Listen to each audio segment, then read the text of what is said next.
Hey, folks, this clip is brought to you by Omaha Steaks. Visit omahasteaks.com and type in promo code VOLS, that's VOLS, at checkout to fill your freezer with enough gourmet food to keep your cookouts going strong into the fall. That is omahasteaks.com, promo code VOLS. Anything in particular that stuck out to you before we get to this stats segment that stuck out to you in that second half? Because I have one that I want to bring up, but I'll throw it to you first. But anything else in that before we get to this next segment? Anything else that stuck out to you? Well, if we're gonna kind of hone in on something that maybe was a little bit concerning that got straightened out, I do think Tennessee had a rough time in the trenches, especially on the offensive line for the majority of that game. Really, if you're talking about over a half of play, that's the majority of a football game. Tennessee struggled to rush with 3 or 4. Missouri didn't for stretches of that game. It was a rough couple of weeks for Tennessee when it comes to the pass protection. I just numbers in front of me. I'll pull them up again here. Tennessee defensively allowed 4 sacks against a pretty good Missouri front, but they registered 2, and that was towards the end there when they were just running away with it, and Brady Cook was really just having to look for something downfield. So I do think that is one takeaway. I want to see this offensive line get back on track with where they were throughout the first 8 games of the year. I mean, this group had risen to every occasion all year through the Bama game and the cheetah package of Will Anderson and Chris Braswell and Dallas Turner, and they effectively eliminated those guys from the game. I mean, Will Anderson had virtually no effect on that game, save for one hit on Hooker that resulted in his first interception of the year. That was it. And that all kind of went away with the Georgia game. Georgia's pass rush heard the noise to last in the SEC in sacks, only 10, and they cranked it up, 6 sacks on the day. And then I feel like that carried over a little bit because Tennessee struggled to protect Hendon Hooker. You saw him get up a little gimpy a couple of times. You certainly do not want to see that. So it was good to see that kind of get smoothed out. That's going to happen when you put up 66 points. But that is something I think to keep an eye on moving forward. But just Jalen Hyatt's numbers, man. I was going to bring up that scheme of hiding him behind the line of scrimmage as a fullback. I mean, just the tiniest fullback in college football on that play where he's literally behind. I mean, how genius is that? And then you had set it up previously with the little sweeping screen to the left side, I believe, to Sampson, and you set up that play, and the defense drifts that way, and Hyatt just sneaks out of the backfield. He's all alone down the left side of the field. Jalen Hyatt finishes the day with 7 catches, 146 yards, and a touchdown. Really impressive stuff. Fall is in the air, and that means fall grilling with cookouts, tailgate parties, and so much more. Luckily, the flavor experts at Omaha Steaks have made it easy to savor all the flavors of fall with their mouthwatering assortments of perfectly aged steaks, ultra juicy burgers, and easy-to-prepare comfort meals that are ready in a flash. And now is the perfect time to load up on all this incredible flavor and take advantage of 50% off site-wide by shopping their friends and family sale. Go to omahasteaks.com and use my promo code VOLS, that is VOLS, at checkout and get $30 off your order. And guys, I've said it in these ads for weeks now. I've had all of the stuff from Omaha Steaks. I can't endorse it enough. Everything has been high quality. It comes right to your door, so easy and convenient. And I mean, most importantly, tasty. So I wouldn't say it if I didn't believe it. So don't wait. Go to omahasteaks.com and stock up today. Omaha Steaks isn't just steak. It's the best steak of your life, guaranteed. And don't forget to score that extra $30 off your order when you use VOLS at checkout, VOLS. Omaha Steaks is perfect for those chilly and busy fall nights. You won't come close to getting this kind of quality at the grocery store. Visit omahasteaks.com. Promo code VOLS at checkout. Minimum order may be required. Omaha Steaks.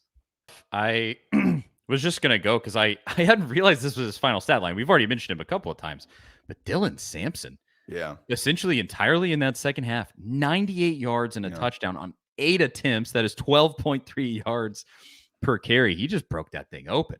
He's stepping into a spot where Tennessee down this final stretch could have a nice little 3-headed monster back there. Honestly, I think it's obviously great for depth, and that's nice if anybody goes down, and Small has kind of battled injury all year. But they were short from the jump because Leneath Whitehead gets hurt. They bring in Lynn-J Dixon, the Clemson transfer. That doesn't work out. He's here for maybe 2 weeks. Remember that? Mm-hmm. And then you start the season saying, okay, you got 4 bodies at running back. you have no clue what you have yet in the freshmen, in Dylan Sampson and Justin Williams-Thomas.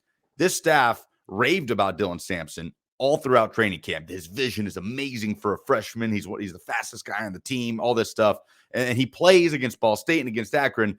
But when push came to shove in the big games, you didn't really see Dylan Sampson. This staff's kind of done that, right? Where they'll talk about, my God, this guy's playing so well in practice. He's been really impressive, and he gets all these snaps against Akron. And then, okay, against Florida, you still just play 3 receivers, or you still just play the 2 tailbacks.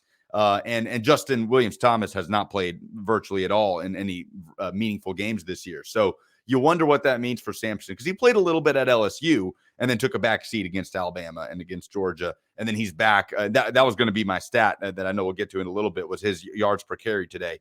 He was fantastic, explosive out of the backfield. And I'm curious if he does play a role moving forward, if this staff kind of realized, okay, Jabari Small might be in and out here for the rest of the year. And how about Jabari on his big run? What was his long, the 26-yard run, that one plant cut that he does, Yep. like kind of his signature move.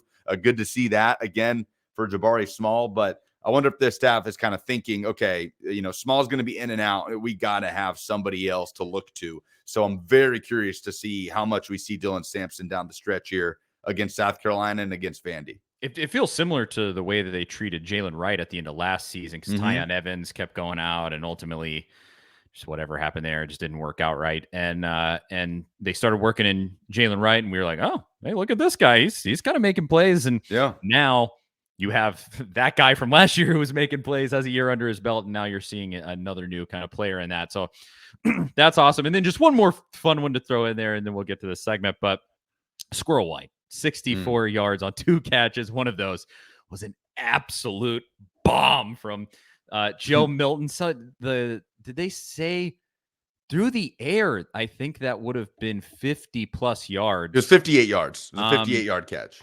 Oh, I don't know how far it traveled in the air. I know it was a 58-yard play. Yeah. Well, whatever it was, I mean, it was massive. But because I was trying to think, where did he catch the ball? Yeah. Like, was it because it was 58-yard play, but did he catch it? I think that ball was in the air right around 50 yeah, yards. 50-ish yards, because he didn't run that far. No. So 67 yards in the air. Is that I don't know well, about that. that's true, because it would have been 58 from the line of scrimmage. I guess the drop back. So Lordy. Oh, he said so. Logan Reeves says that the announcer. I did not hear Rick Neuheisel. Oh, I didn't hear that. Tom McCarthy say it on the telecast. Yeah, Milton. Wow. Milton has been fantastic this year. I mean, his numbers. I've seen some pretty funny numbers of Joe Milton compared to some other SEC quarterbacks that are actually starters. That are pretty funny. But I mean, he's got 360 yards, 4 touchdowns, no picks on the year. A QBR of 95. It's just funny doing this when he's thrown 22 passes. He's completed 16 of them. This is a conversation for a later date, but I think Joe Milton's your starter next year. He was a starter at the start of last season. He sits out 2 years, and then you get a true freshman in there, and Nico Imaliava battling it out with a 70th year senior in Joe Milton and a second year guy in Taven Jackson. So that's going to be a conversation all offseason. We do not have to have it now, but I'm going to go ahead and throw that out there. I think number 7's your guy in 2023. Yeah, that's pretty much. I don't want to say set in stone. You got the great 5-star coming in, but I mean, come on, 67 yards in the air. What more do you need to know there?